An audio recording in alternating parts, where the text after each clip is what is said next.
Thanks, Hannah. Thank you, Coach, for joining us today. I know there's been a lot of talk about the rotations and finding the best chemistry for this season. So, how do you feel about the lineups and combinations on the court in recent times? Well, as I said, there are some lineups that work um, very efficiently together.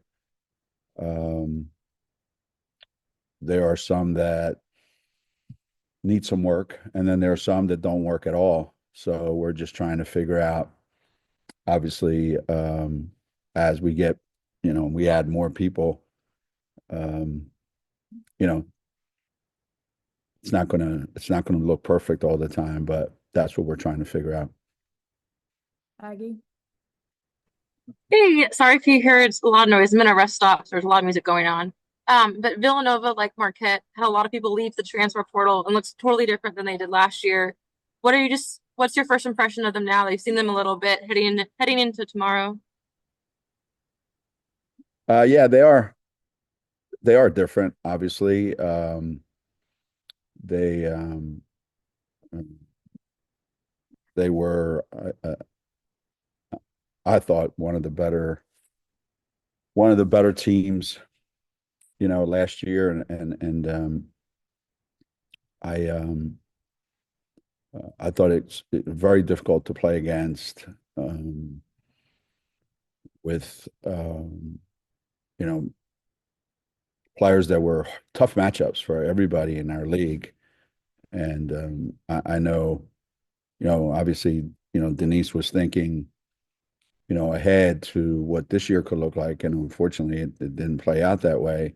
So, given the fact that they've had to go through so many changes, um, they don't look like the team that we saw last year. But um, Villanova has a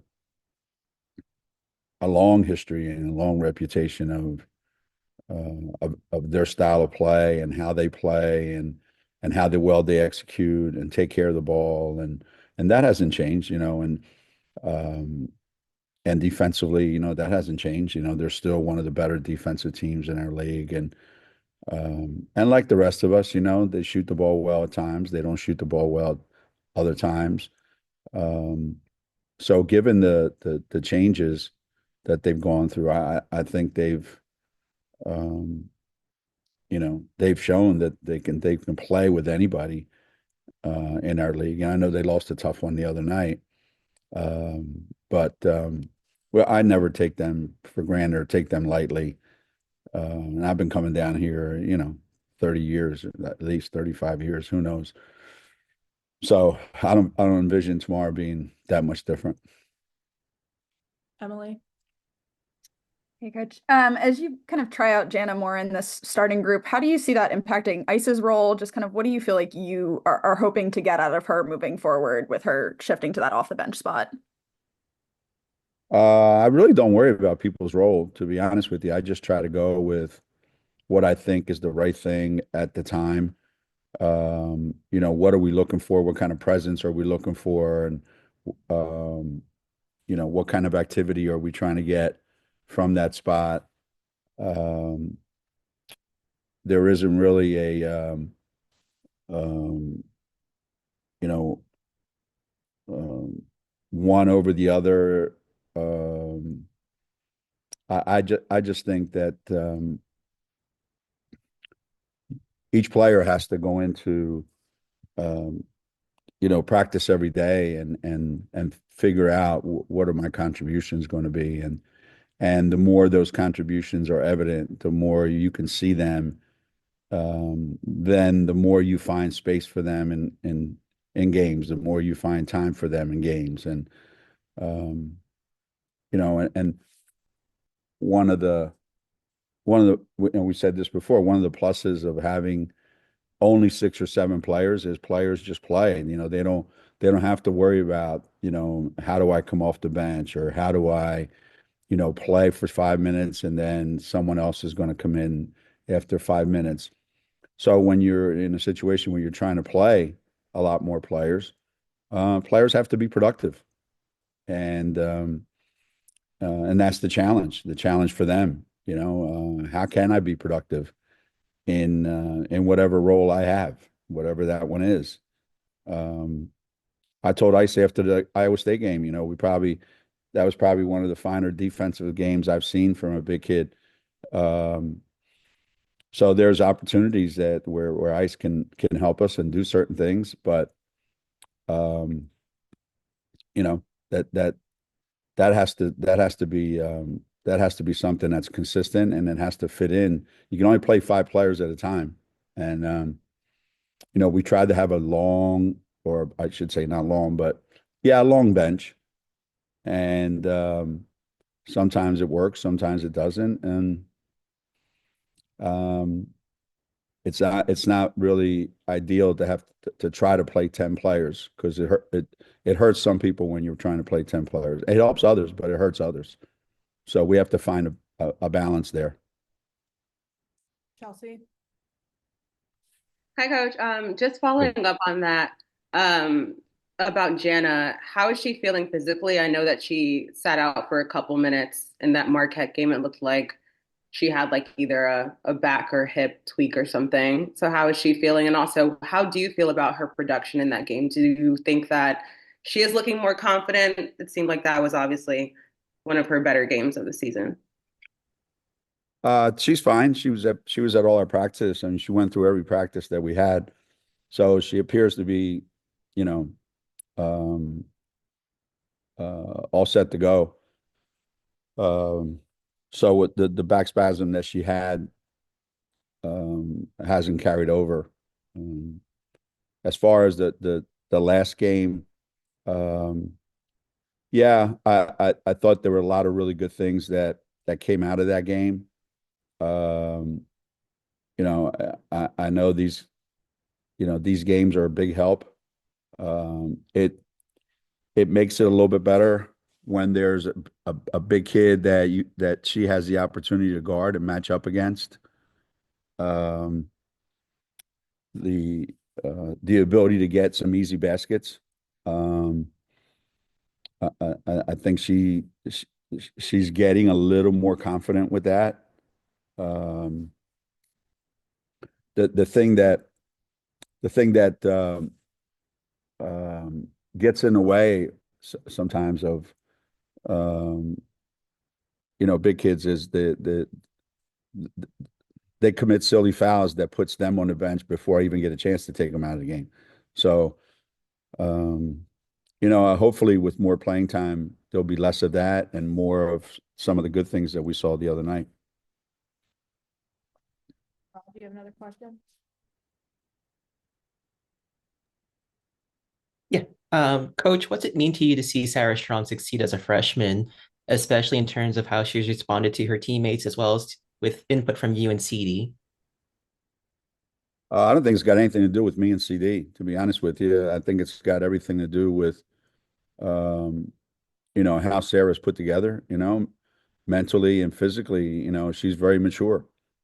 And that's a lesson that a lot of other kids on our team and elsewhere can take to heart. She's very mature. She takes care of her business. She comes and gives you the same thing every single day. She's the one of the most consistent players that we have. We know exactly what we're going to get, um, and that more than anything has been what's allowed her to have the success that she's had. Um, she's confident because she works at it every day, and she knows that she performs every day in practice, and that carries over into games. Um, so that's who she is as a person, and obviously, the rest of the country's caught on to that. Maggie. Yeah, I know you've been doing these trips for 30 plus years or 30 plus years now, going down to Villanova. But I was just wondering, does this trip mean something special to you, knowing that you got to bring your players kind of where you grow up and kind of show them a bit of piece of your childhood and kind of like where you were born and raised. Not born, but raised, sorry. Yeah. Um, yeah, no, we're not here very long. You get here, you get here late today. We got a game tomorrow, 1:30. Um, so, there isn't really much time to do anything other than just try to get ready for the game. But um, yeah, it's always um, it's not like it used to be, you know. Obviously, in the beginning, it was a lot more personal. You know, there was a lot more people, a lot more family members, or a lot of people that I went to school with or grew up with in the basketball world. But that's not the case as much anymore. Um, and I don't really think kids give a damn about any of that stuff anymore either. So you know, we come down here now, we play and try to get on a plane and get out before the Eagles game ends. Doug? Hey, Coach, good to see you.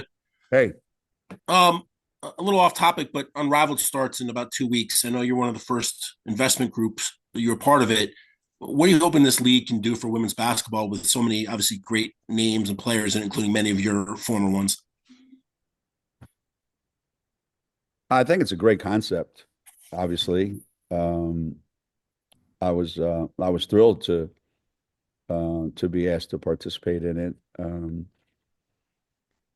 The the the level of play that these players bring, um, the level of competition that is going to be evident when they play.